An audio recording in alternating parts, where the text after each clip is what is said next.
നമസ്കാരം. ഇന്ന് ഞാൻ എല്ലാവർക്കും ഒരു ഇൻഫർമേഷൻ വീഡിയോ പകരാൻ ആഗ്രഹിക്കുന്നു. വേറെ ഒന്നുമല്ല, എൻ്റെ കയ്യിലിരിക്കുന്ന ഈ ഗ്ലാസ് ഓഫ് വാട്ടറിനെ കുറിച്ചാണ്. എന്തെന്നാൽ നമ്മുടെ ഈ വെള്ളത്തിന് ഒരു പ്രത്യേക പവർ ഉണ്ട്. അപ്പോൾ വെള്ളത്തിന്റെ സൂപ്പർ നാച്ചുറൽ പവറിനെ കുറിച്ച് ഞാൻ പറയാം. നമുക്ക് കുടിക്കാനായിട്ട് വെള്ളം എടുക്കുന്നു. അതായത് നമ്മുടെ മുമ്പിൽ ഒരു ഗ്ലാസ് ഓഫ് വാട്ടർ അല്ലെങ്കിൽ ഒരു കുപ്പിയിൽ വെള്ളം വെച്ചേക്കാണെന്ന് വെച്ചു, നമ്മൾ ഈ കുടിക്കാനുള്ള വെള്ളത്തിന് മുന്നിൽ വെച്ച് നമ്മൾ നെഗറ്റീവ് തോട്ട്സ് നമ്മൾ പറയരുത്. അങ്ങനെ പറഞ്ഞു കഴിഞ്ഞു കഴിഞ്ഞാൽ ഈ നമ്മൾ പറയുന്ന എന്ത് കാര്യമാണെങ്കിലും ഈ വെള്ളം അത് അബ്സോർബ് ചെയ്യുന്നതാണ് പറയുന്നത്. നെഗറ്റീവ് കാര്യങ്ങളാണ് നമ്മൾ പറയുന്നതെങ്കിൽ ഈ വെള്ളം അതിനെ അബ്സോർബ് ചെയ്ത് വെക്കും, നമ്മൾ ആ വെള്ളം എടുത്ത് കുടിക്കും. അങ്ങനെ കുടിച്ചു കഴിയുമ്പോഴത്തേക്കും ഈ നെഗറ്റീവ് തോട്ട്സ് നമുക്കുള്ളിലേക്ക് പോകും. അങ്ങനെ കൂടുതൽ നമ്മൾ നെഗറ്റീവ് ആയിക്കൊണ്ടിരിക്കുകയാണ് ചെയ്യുന്നത്. അതുകൊണ്ട് വെള്ളമായിക്കോട്ടെ ആഹാരമായിക്കോട്ടെ അതിന് മുന്നിൽ വെച്ച് നെഗറ്റീവ് കാര്യങ്ങൾ മാക്സിമം അവോയ്ഡ് ചെയ്യുക.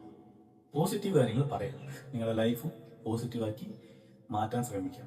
Thank you.